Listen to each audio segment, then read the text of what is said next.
Hi friends, welcome back to my channel. Friends, ছুটির দিনে শিশুদের মনে লুকিয়ে থাকে কত অজানা অনুভূতি। রবীন্দ্রনাথের লেখায় মানুষের মন আয়নার মতো স্পষ্ট। আজ সেই আয়নায় দেখব রবিবার কবিতাটির প্রতিছবি। তাহলে চলুন ভিডিওটি শুরু করা যাক। সোম, মঙ্গল, বুধ এরা সব আসে তাড়াতাড়ি। এদের ঘরে আছে বুঝি মস্ত হাওয়া গাড়ি। রবিবার সে কেন মাগো এমন দেরি করে? ধীরে ধীরে পৌঁছায় সে সকল বারের পরে। আকাশ পারে তার বাড়িটি দূর কি সবার চেয়ে? সে বুঝি মা তোমার মতো গরিব ঘরের মেয়ে।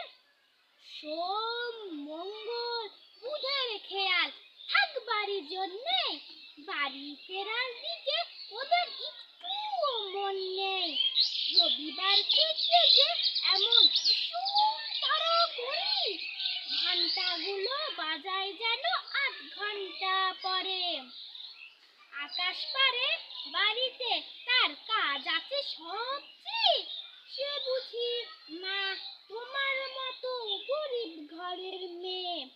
সোম, মঙ্গল, বুধের যেন মুখগুলো সব হারি। ছোট ছেলের সঙ্গে তাদের বিশু মারারি। কিন্তু শনির রাতের শেষে যেমনি উঠি জেগে, রবিবারের মুখে দেখি হাসি আছে লেগে। যাবার বেলা যায় সে কেঁদে মোদের মুখে চেয়ে। সে বুঝি মা তোমার মতো গরিব ঘরের মেয়ে। এই ছিল রবীন্দ্রনাথ ঠাকুরের রবিবার। আশা করি কবিতাটি আপনাদের মনে নতুন অনুভূতির জন্ম দিয়েছে। ভিডিওটি ভালো লাগলে লাইক দিন, আপনার মতামত কমেন্টে লিখুন, চ্যানেলটি সাবস্ক্রাইব করে বেল আইকন চাপুন যাতে পরবর্তী ভিডিও সবার আগে দেখতে পান। বন্ধুদের সাথে এই ভিডিওটি শেয়ার করে সাহিত্য প্রেম ছড়িয়ে দিন। ধন্যবাদ।